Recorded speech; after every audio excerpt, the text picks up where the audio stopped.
আসসালামু আলাইকুম, hello everyone, কেমন আছেন সবাই? আমি আলহামদুলিল্লাহ ভালোই আছি। আম্মুর বাসায় ছিল ঈদ গেট টুগেদার।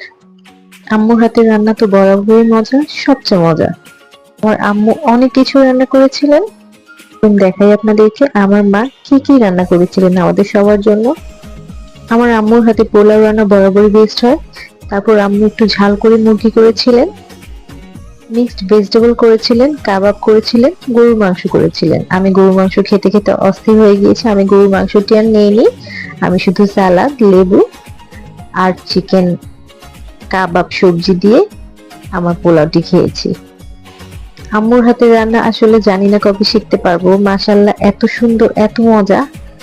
আমি যখনই খাই প্রত্যেকবার ভাবি যে আচ্ছা আম্মুর মতো করে আমি কবে রান্না শিখতে পারবো। সাথে সবাই বলে না মায়েদের হাতে জাদু আছে, পৃথিবীর সব মায়েদের হাতে জাদু আছে। ভালো থাকুক সব মায়েরা, ভালো থাকবেন সবাই।